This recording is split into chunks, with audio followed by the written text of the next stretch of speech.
বন্ধুগণ, মহামডার্ন ফ্যান্সরা আবার তারই মাঝে মতো উঠে পড়েছে। ভেবেছিলাম ওদের তলিয়ে গেছে। বন্ধুগণ, আবার আইএসএল খেলা শুরু হওয়ার দিকে নিয়মিত টেনশন হচ্ছে।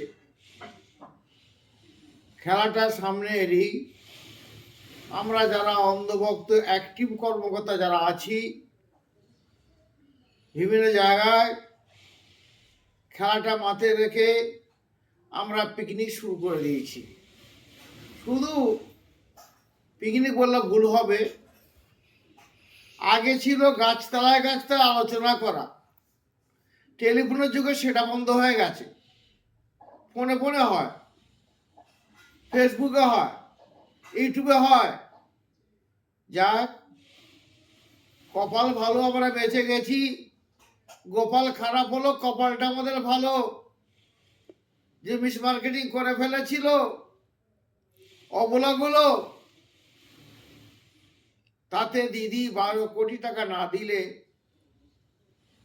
হয়তো ব্যান্ডটা উঠতো নি। রেসের ঘোড়া বুড়ো হয়ে গেলে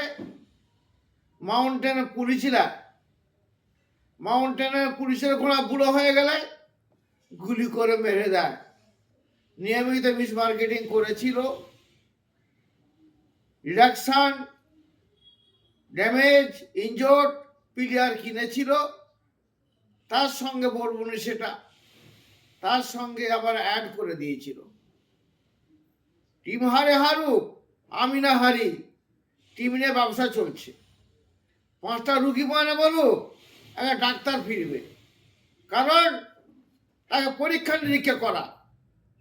এই জন্য বলছি ভাই, আপনারা সচেতন হন, পিকনিক আমাদের নিয়মিত হোক।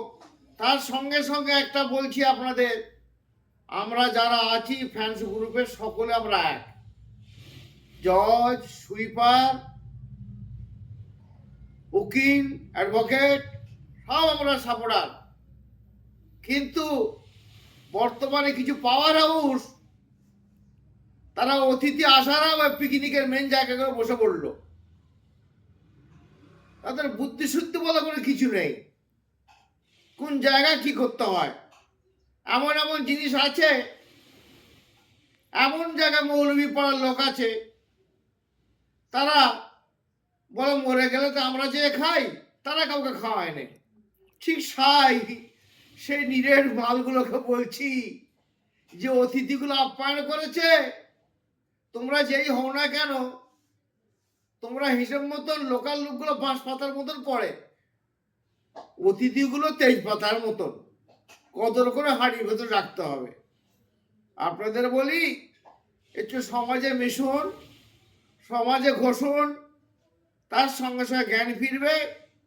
আর সাপোর্টিং প্লেটা আপনারা করুন। অমাল আলিল্লাল বারাত। ঠিক আছে।